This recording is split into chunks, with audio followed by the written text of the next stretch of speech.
దివ్యవాణి TV ప్రేక్షకులందరికీ శుభోదయం. యేసుక్రీస్తు పరిశుద్ధ నామంలో ప్రియులారా, మీ అందరికీ స్వాగతం, సుస్వాగతం.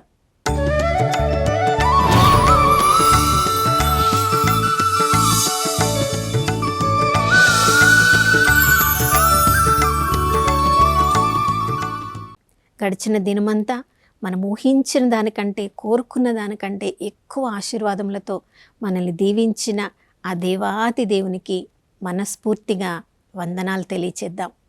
ఈ నూతన ఉదయంలో కూడా మనందరినీ సజీవుల లెక్కలో ఉంచిన ఆ దేవాతి దేవుడు నమ్మదగినవాడు, విశ్వసనీయుడు. ప్రియులారా, మనము ఈరోజు మన పరిస్థితి ఎలా ఉందో మనకు తెలియనప్పటికీ మన భవిష్యత్తును ఎరిగిన ఆ పరలోకపు తండ్రి అన్ని పరిస్థితులలో మనతో ఉండడానికి, లోక అంత్యము వరకు నేను నీతో ఉంటానన్న వాగ్దానాన్ని నిలబెట్టుకోవడానికి నమ్మదగిన దేవుడు ఈరోజు మనతో ఉన్నారు, మనలో ఉన్నారు.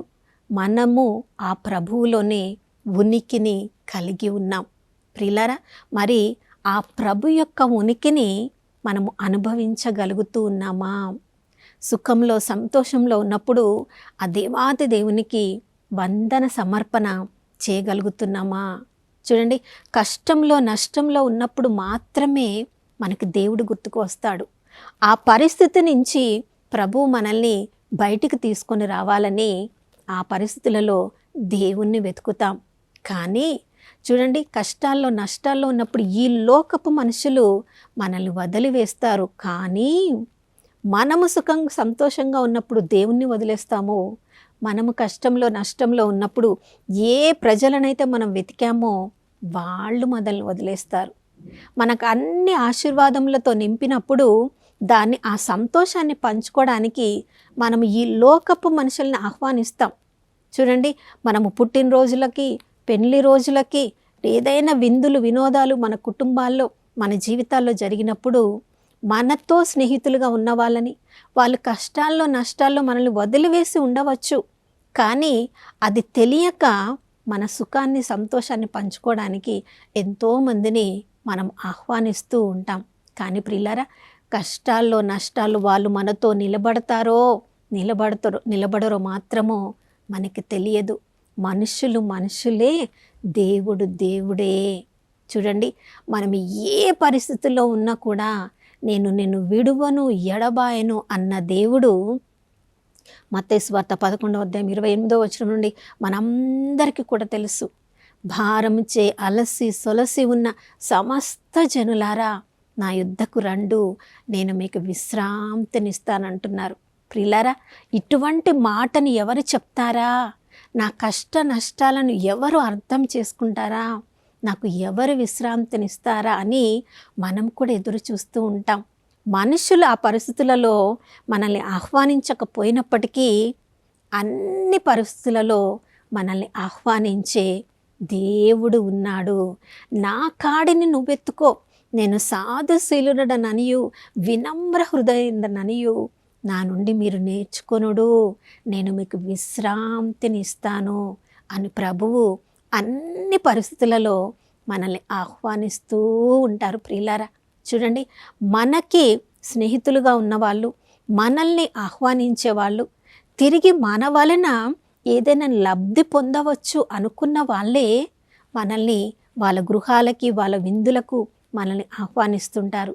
కానీ దేవాతి దేవుడు, సృష్టికర్త అయిన యేసుక్రీస్తు ప్రభువుల వారు మాత్రమే అన్ని పరిస్థితులలో మీరు నా యుద్ధకు వచ్చి విశ్రాంతి తీసుకొనండి అంటున్నారు. చూడండి, మనము కన్నీటి పర్యంతంగా లేవలేని పరిస్థితులలో, నిష్ఠూరాలలో నిమగ్నమై ఉన్నప్పుడు నీవు నన్ను అడుగు, ఏ పరిస్థితుల్లో ఉన్నా కూడా నీ ప్రతి ప్రశ్నకు నేను జవాబునిస్తాను.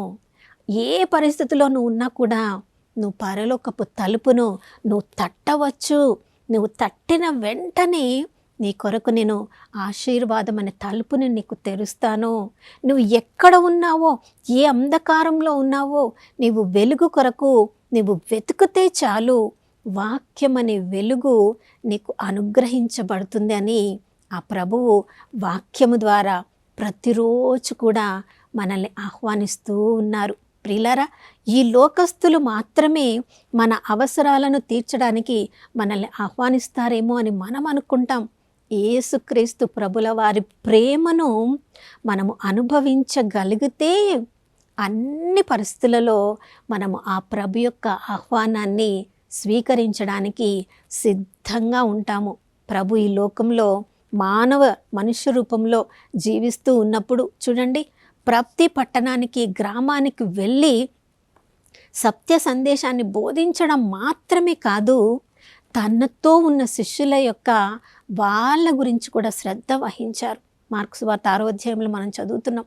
వాళ్ళు పరిచర్య చేసి చేసి చేసి అలసిపోయినప్పుడు తన శిష్యులతో ప్రభు చెప్తున్నారు, మీరు నిర్జన ప్రదేశంకు వెళ్ళి విశ్రాంతి తీసుకోనండి. ప్రియులారా, మనల్ని సృజించిన సృష్టికర్త అయిన ప్రభువు మన ఆత్మలకు విశ్రాంతినివ్వడమే కాదు, మన శారీరక జీవితాలకు కూడా విశ్రాంతి ఎంత అవసరమో తెలిసి మనకు ఆహ్వానం పలుకుతూ ఉంటారు. కానీ ఆ యేసు ప్రభువు శిష్యులు ఎక్కడికి వెళ్తున్నారో గమనించిన ప్రజలు కాలినడకన ముందే ఆ స్థలానికి చేరుకోవడము ప్రభువు చూసినప్పుడు, ప్రియులారా, ఆహ్వానించకుండానే ఇంతమంది ప్రజలు వచ్చారు కదా అని వారి అవసరాలను గమనించిన దేవుడు వారి ఆధ్యాత్మిక అవసరం తీర్చడానికి రోజంతా కూడా వాక్యముతో స్వస్థతలతో వారిని సంతృప్తిపరచిన తర్వాత వారి శారీరకంగా ఆకలి గొని ఉన్నారని తెలిసి తన శిష్యులకు చెప్తున్నారు, వీరికి భోజనాన్ని మీరు సిద్ధపరచండి.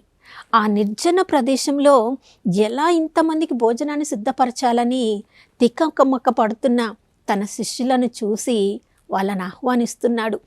ఎలా వీళ్ళ ఆహారాన్ని, వీళ్ళ ఆకలిని తీర్చాలో నేను మీకు నేర్పిస్తాను అని తన శిష్యులను ఆహ్వానించి వారందరిని కూడా పచ్చిక బయల మీద కూర్చుండబెట్టమని వారి దగ్గర ఉన్న 5 రొట్టెలు 2 చేపలు తీసుకొని ప్రభుకు వందనాలు చెప్పినప్పుడు వారందరి యొక్క ఆకలి తీర్చబడడం మాత్రమే కాదు, ఇంకా గంపలను నింపే అంతగా రొట్టెలు మిగిలిపోవడము తన శిష్యులకు అనుభవపూర్వకంగా నేర్పించారు. నా ప్రియ సహోదర సహోదరి, యేసు ప్రభు యొక్క ఆహ్వానాన్ని స్వీకరించిన వారందరి జీవితంలో ఆధ్యాత్మిక సమృద్ధి మాత్రమే కాదు, ఈ లోక అవసరములను కూడా తీర్చగలిగిన ప్రేమ గల దేవుణ్ణి మనము కలిగి ఉన్నాము. పేతురు నీటి మీద నడుస్తూ ఉన్నప్పుడు గొప్పగా చెప్పాడు, ప్రభా నీవే అయితే నేను కూడా నీటి మీద నడవడానికి నాకు ఆజ్ఞ ఇమ్ము అన్నాడు. కానీ పేతురు దాన్ని ఆజ్ఞలాగా తీసుకున్నాడు. ఆజ్ఞను దాన్ని నెరవేర్చలేక నీటిలో మునిగిపోసాగాడు.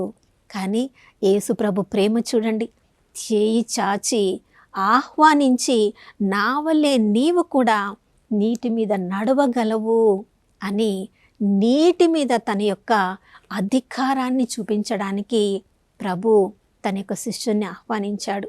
నా ప్రియ సహోదర సహోదరి, తన శిష్యుల జీవితంలో ఎన్ని వేల సంవత్సరముల తర్వాత కూడా ఎవరెవరైతే ఆ ప్రభువుని ఆహ్వానాన్ని అందుకొని తమ యొక్క జీవితాలను ప్రభువునకు అర్పించారో చూడండి, దేవుని సేవలో ఉన్నవాళ్ళు ఆకలితో వీళ్ళు మరణించారు, వాళ్ళ యొక్క అవసరాలు తీర్చబడకుండా మరణించారు అని ఎప్పుడైనా మనం వింటున్నామా?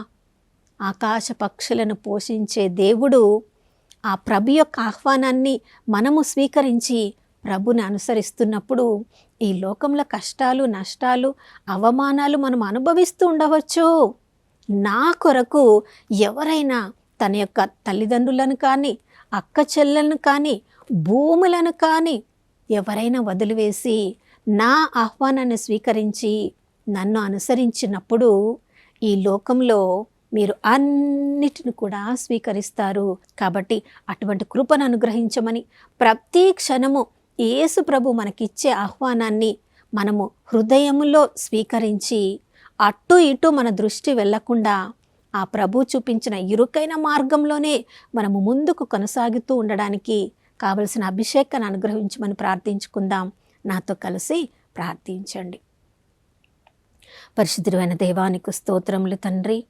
యేసయ్య, మీరు మరణించి పునరుత్థానమైన తర్వాత కూడా నీ శిష్యులు నాయన వాళ్ళు చేపలు పట్టలేకపోయారని, నిరాశగా ఉన్నారని సరస్సు తీరమునకు వెళ్ళి భుజించుటకు ఏమైనా ఉన్నదా అని అడిగి వాళ్ళు ఆకలితో ఉన్నారని, నిరాశతో ఉన్నారని, ప్రభా కుడివైపు వలను వేయమని పట్టజాలనంత విస్తారమైన చేపల సంపదను వాళ్ళకు అనుగ్రహించి వాళ్ళ కళ్ళకు సమృద్ధినిచ్చారు, వాళ్ళ హృదయంలో సమృద్ధినిచ్చారు. ఈ జీవితమే, ఈ ఆహ్వానమే మీకు సరిపోదు, మీరు మనుషులను పట్టేవారుగా వాళ్ళకు ఆహ్వానాన్ని పలికి, అయ్యా వారి నాయకుడైన పేతురును, నా గొర్రెలను మేపుము, నా బిడ్డలను మేపుము, నా యొక్క మందను మేపుము అని ఆహ్వానించిన తండ్రి మీకు స్తోత్రం. ఈరోజు మా అందరికీ కూడా అదే ఆహ్వానాన్ని మీరు ఇస్తున్నారు ప్రభా. మా కుటుంబమే ఒక మంద, మా జీవితమే ఒక మంద. ఎవరెవరైతే మా బాధ్యతలో మీరు ఉంచారో వారే మీ యొక్క గొర్రెలు ప్రభా.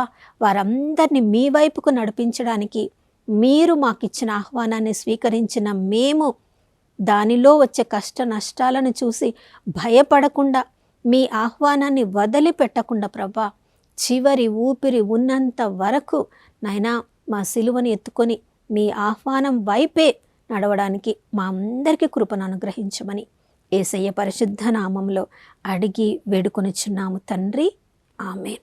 ఎప్పుడెప్పుడైతే మన భారం మోసుకొని మన సిలువను ఎత్తుకొని ప్రభు ఆహ్వానం ప్రకారం మనం ముందుకు సాగిపోతూ ఉంటామో మన జీవితాలు ఆశీర్వాదంతో నింపబడతాయి, ఎంతోమందికి సాక్షిభూతంగా ఉంటాయి. అటువంటి గొప్ప కృపనిచ్చిన ఆ ప్రభుకు సాక్షులంగా ఈరోజంతా జీవించుదాం. మరొక నూతన శుభోదయంలో మనం అందరం కలుసుకునే వరకు దివ్యవాణి టీవీని వీక్షిస్తూ ఉందాం.